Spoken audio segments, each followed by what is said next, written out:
Over IRS Form 4506, Request for Copy of Tax Return. This is a tax form that you might file if you're requesting an actual copy of your tax return from the Internal Revenue Service. Sometimes taxpayers need to file this form to request a document for, say, mortgage purposes or for financial aid, for college applications.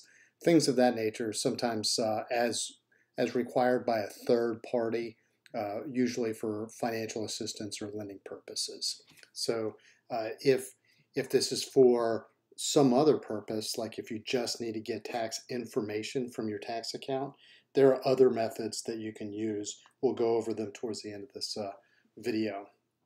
For now, we're going to assume that there's a legitimate request for previous year tax return information, and the taxpayer in question, John Doe, has to complete this form to get a copy of his tax return.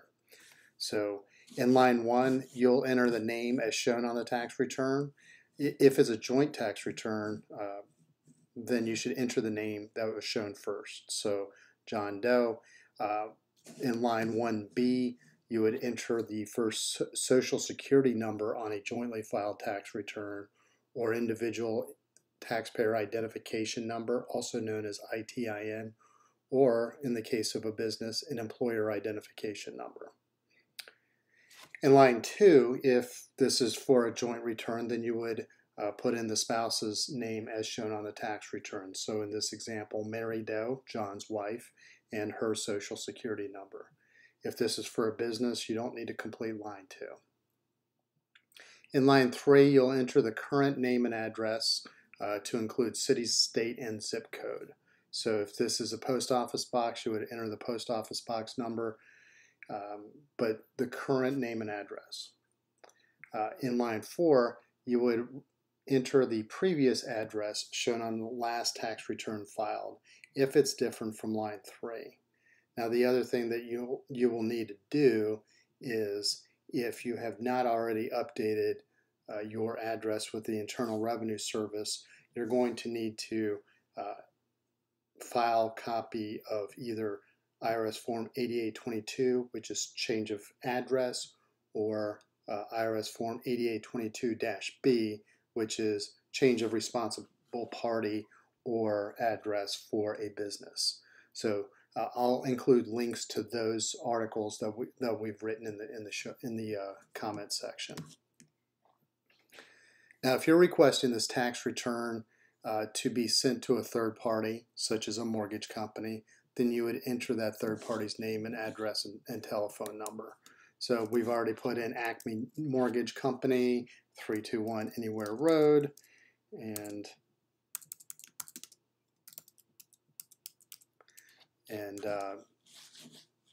you would enter the phone number as well. I'm not able to do that at this point in this form. In line 6, you'll enter the form number of the tax form that you need to request copies of. Most individuals, this will be Form 1040 or 1040EZ, 1040SR, anything in the 1040 series would be individual tax returns. You can also request copies of 1120 or quarterly returns, usually for businesses. 1041 tax returns would be for trusts and estates. But the important thing to know is that you can only request one copy or one type of form with each Form 4506. So if you need a copy of a 1040 and then also 1120S for an S corporation, you would need to complete a separate Form 4506 for the 1040s and then a separate one for the S corporation tax returns. And as we get into the instructions, you'll see that those requests actually go to, they may go to 2 separate offices depending on where you live. Also in line 6, if you need copies to be certified for court proceedings or some sort of administrative hearing, then you would check this box. In line 7, you're going to enter the ending date of the tax period that you're requesting.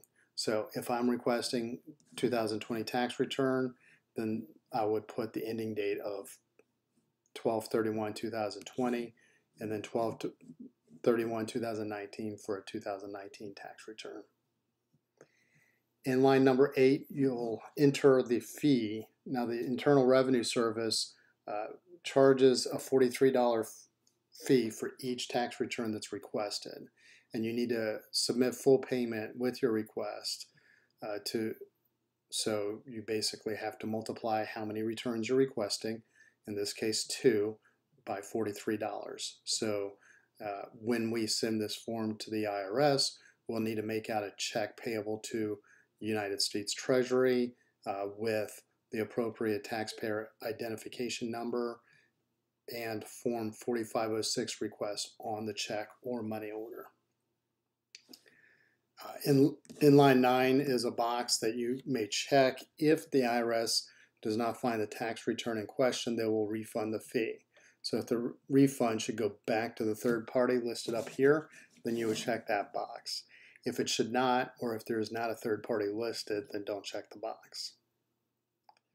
So in the signature field, in addition to signing, you need to check the box stating that you have read the attestation clause, stating that you're authorized to obtain the tax return that's being requested.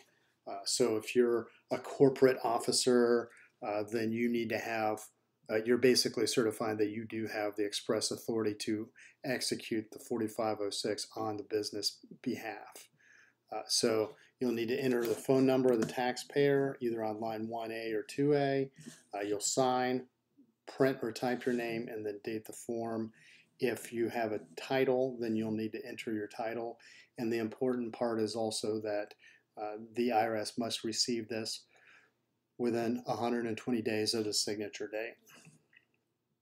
So there are instructions on the back about which IRS office you would receive a tax return. So for example, this taxpayer is in Texas.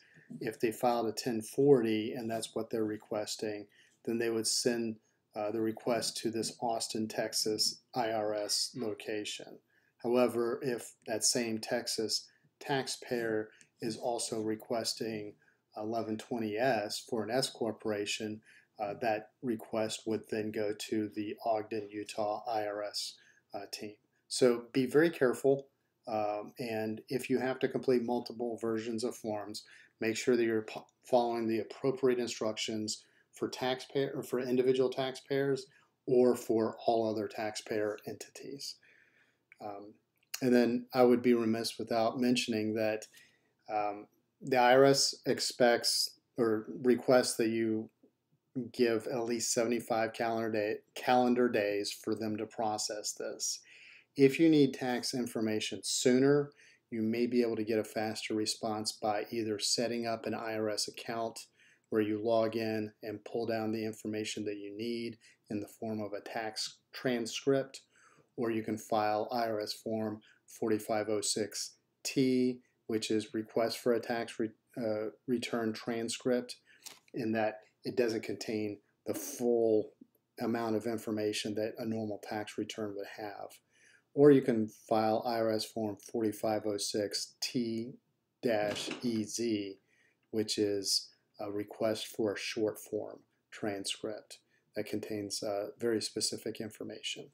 So depending on what your lender needs are, you may be able to request a form that needs less processing. Or you can pull up the requested information from the IRS website. There's also IRS Form 4506-C, which is for IVES participants. So that's the IRS Income Verification Express Service, known as IVES. And a 4506-C allows a taxpayer to then enable that lending institution that already has a registration with the IRS access to specific taxpayer information. Again, another streamlined way of getting the information that that third party may require. So that's all we have for this this video. If you want, we've written an in-depth article which you can find on our website.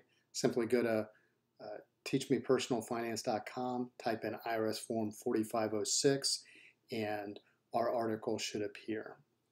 If you like our videos, please subscribe to our YouTube channel. If you like our articles, please subscribe to our newsletter. I'll put notes to all of the other form articles that we've written that I mentioned during this video as well in the comments section. If you have any other comments or questions, please hit me up in the comments section. Thank you very much.